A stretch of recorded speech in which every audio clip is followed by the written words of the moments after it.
Hey, good morning, good morning, good morning. So, we got a lot to get into. I got a lot of notes because that was an episode that was very busy.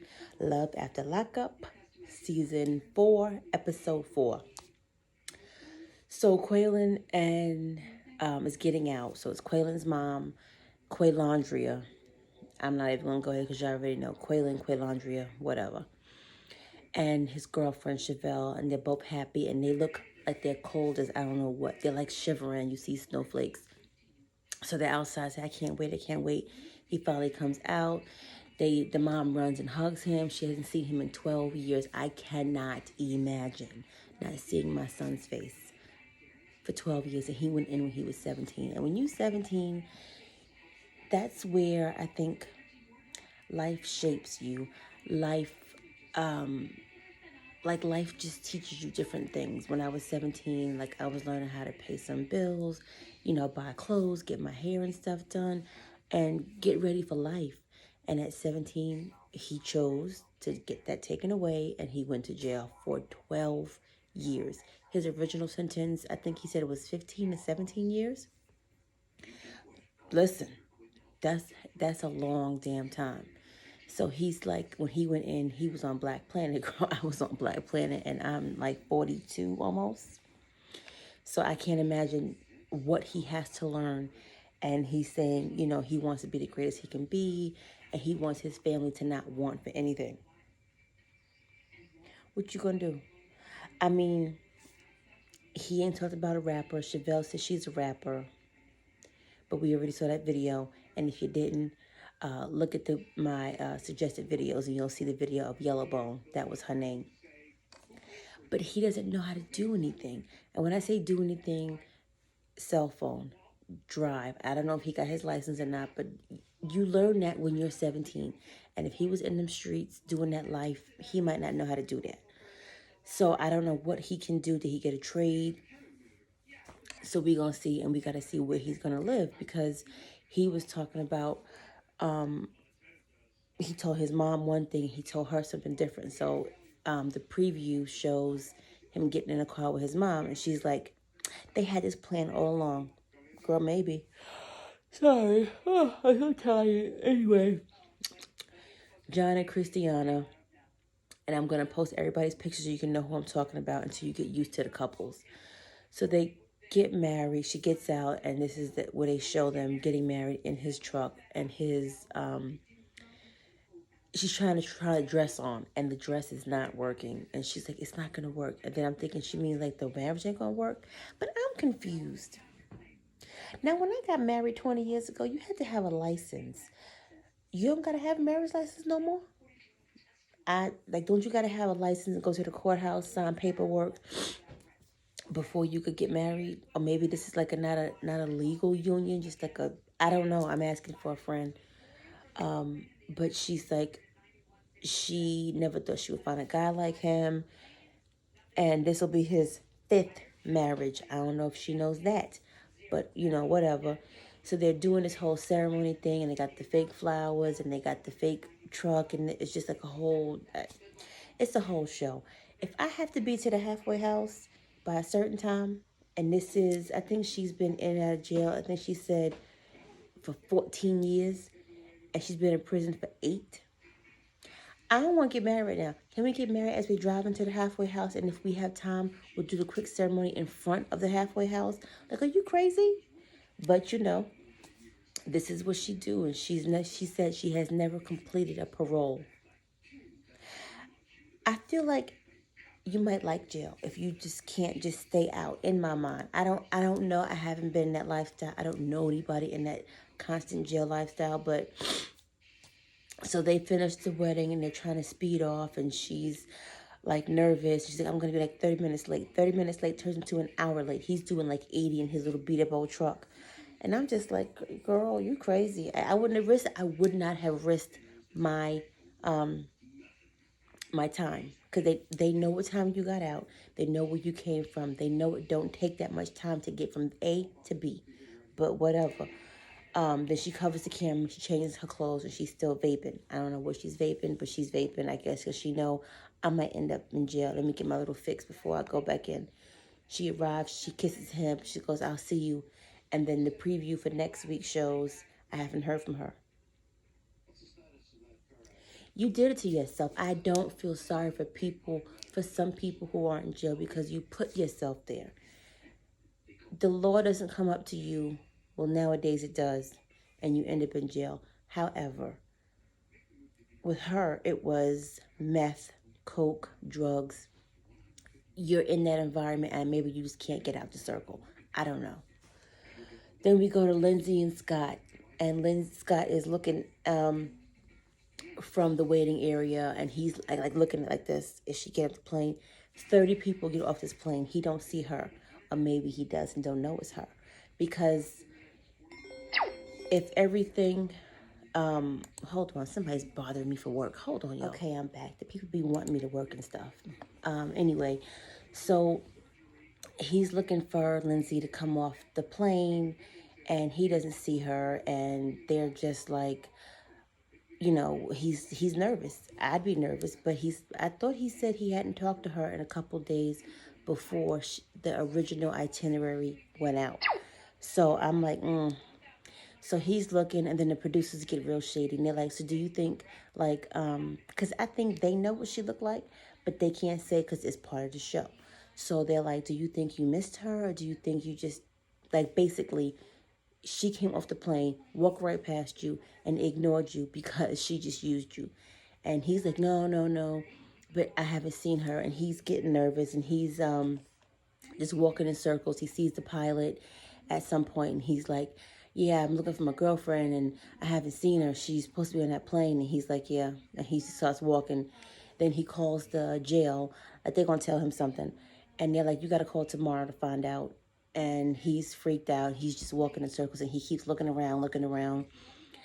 I think she might have got the plane, y'all. I think she might have got the plane and just walked past him. But then I don't know, because when he calls her mom and the daughter, and he's like, yeah, I didn't see her. And they're like, oh, wow. But I mean, I don't know, because they don't seem as heightened as I would. Like, if you called me and was like, yeah, I'm here and I don't see her, I'm freaked out, I'm worried about, I'm like, oh my gosh, what can we do? I don't know, I might be a little more hyped than they were. But the daughter was involved, so maybe not. I don't know. We're going to see. So then he's talking to the people at the prison, and they're like, you got to call back between 6 and 10 tomorrow morning. They can tell you. And he's like, you don't want to tell me, or you can't tell me. Don't get no attitude, because you need them. They don't need you. And he said, well, the prison system has done us wrong. Y'all put yourself in this position. Stop acting like it's their fault. I hate the blame game. I hate it. I hate it with a passion. Then the limo driver comes in, and he's like, what happened, man? Everything all right? And he's like, yeah, well, I don't see her, basically. And then he's like, how much money you gave? You think she scammed you? I was like, oh, shit. Yeah. Like, y'all just giving this man the business. And they go get the cake, and they go get the steak, and they sit outside the airport and start eating the steak together. But I'm like, get your ass back in the limo, carry your ass home, and eat that steak later. Like, but whatever. Now we're going to go to Cat Daddy, and that's going to be his name. Cat Daddy, Tyrese, and Shonda. So he goes to his friend's house for a gathering, and he said he hasn't been over there in a while, and I guess he's embarrassed or doesn't want to talk about his situation with Shonda. And then it's his son and his daughter, I believe, that are there. And he's like, he hasn't said much because he thinks they're not going to accept her because her being in prison. Now, he's 49. She's 28. I mean, if my daddy told me, yeah, I'm about to meet me my girl when she was in jail, and, she about 20 years younger than me, I might be like, Daddy, for real? And just give her this side out. But, he said he's lonely. He wants to be happy, and he hopes that his kids are happy for him. And then he's talking to his cousin, I believe, somebody. And he's like, here come the son. Yeah, Dad. And, her name is Shonda, and she black, right? They're like, no, she white. Oh, man, she white. That's the typical reaction in the black family household. Like, let's not act like that. Like, Don't do that, people. We know when somebody normally, I mean, this world is 2020, the world has changed and we have evolved, but the normal thing is black to be with black. Not that it's a racist thing, not that it's like a prejudice thing, it's just the norm. Maybe what they're used to with his father. Whatever. And then he's like, "What you mean? That don't mean that she could be purple, green." And then they backpedal and they're like, "No, no, no, it doesn't matter. But I just thought that she was black." Um, and the daughter says the same thing. She goes, they asked the daughter, "Do you think you'll like her?" And she goes, "I don't know. You know, I mean, she's white and everything." And then she backpedals again. She said, "Well, it don't matter as long as you're happy, I guess. But we don't know nothing about her." And I'm like, here we go. But I don't, I wouldn't take, I mean, people will look at that and be like, oh, that's prejudice. Oh, why do they feel that way? I'm like, it's kind of the same thing with the other way around, whether it's said or unsaid. When you are in a relationship from a different culture, a different background, a different race, it's always the unless this is a common theme throughout your whole family. It doesn't seem like it's a common theme in their family. And it is what it is. Like my son was telling my when you meet my girlfriend and she comes in, I might be like, for a minute, but whatever. Love is love at the end of the day. Gay, white, black, purple, green, straight, doesn't matter. Asian, Indian, it doesn't matter. As long as my child is happy, as long as my family is happy. But again, the initial shock will always be, and not in a bad way, it's just a shock because that's not what the culture is used to, no matter how much we have evolved as a people. Then he goes to the lingerie store and he says she wants to get out of granny panties, so he wants to buy her some lingerie. I thought granny panties means she might just want to go to like Victoria's Secret and buy her some nicer panties, not lingerie panties to have a two-piece set. Moving on. Destiny and Sean. He keeps saying, I haven't told her certain things. I haven't told her this. I haven't told her that. And he's never saying what he hasn't told her. So then they go to the restaurant and her mom and sister, they look all crazy. But, that could be who they are. And when they're in the car on the way to the restaurant, she's in the mirror like, let me get my eye makeup. Girl, you ain't took a shower, you ain't did your hair, but you worry about your eye makeup. That's not going to change your whole look because you look crazy. You fresh out. Like, come on. And then they get in a restaurant and then the cops walk in and she gets all freaked out instantly because she just came from being locked up for, I think she was in there for 2 years. And then they were talking about hooch and she got a drink. And she just twitches a lot for me. And I don't know if it's because she's just used to being locked up and her being free. So she just does all these different movements. Like she just, like, I don't know, a little crackheadish, for lack of better words. So her mom was like, I don't know about her moving with him because I want her to be in a good environment. We don't know him. And then she's like, well, I'm going to go change my clothes. I feel so hot. Another crackhead move. So then she goes to the bathroom with her sister, and then the mom and him start talking. And she's like, yeah, so a bunch of kids. How many kids you have? And he's like, 6. And she goes, I thought you had 2. And he's like, yeah, basically I told her 2 when I first started talking to her because I didn't want to give her all of it. And I'm like, would it matter?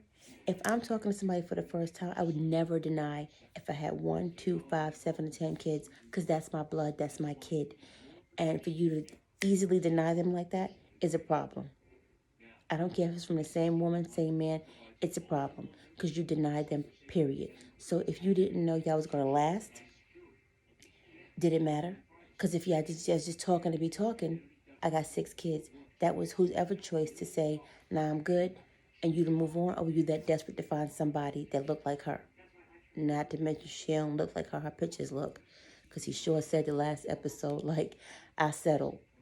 She'll lose the weight, basically. Then they start eating and stuff like that, and then the mom is saying something about he's elderly. She goes, oh, I forgot, he's closer to my age.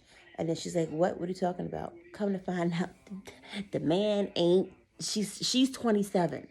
He told her that he was 36. The mom's like, no, he 45, girl. And she's like, what? And the sister is looking confused, and she didn't find out about the 6 kids just yet because it went off. Now, when I tell you this, I have nails, okay? The sister has nails, and you can tell that she just got nails for the show because she's sitting there eating, like, I can't even. So let's say this is the pickle she has. Girl, if you don't know how to use nails, don't. I talk with my hands because I'm from New York, and that's what we do. But you are just making sure the camera sees all parts. Like you crip walking, you about to do the crip walk, and you just want to do gang sounds. Girl, sit down. Anyway, then we have Maurice and Jessica. He's 2 days out. He got to go to Compton to check in with his parole officer. And he's talking about, yeah, I'm going to show them my license. I'm going to show them my marriage license. Like, I want to be with my wife in Vegas. I got a home there. And he had seen his daughter in so long. He saw her grow up with pictures. And he saw all his friends that passed away. He can't believe it. And this is his second strike. And if he messes up again, he goes back, like, for his full sentence, basically. I'm assuming. I don't know jail terminology. I'm just saying what I think. So they go into the parole office, and she said, baby, think positive. And basically they're like, no, we have to process it. You gave it to us 2 days ago. That don't mean we're going to process it overnight. And he get mad. And they said it might be 30 to 60 days. That's their system. What are you mad for? You need them. They don't need you. And this mentality of all of them who've been in and out of jail are like, oh, I'm pissed because they could do this and they could do that. And I'm like, stop. Like, why do you think that your case is any different? You're their only problem, process, parolee.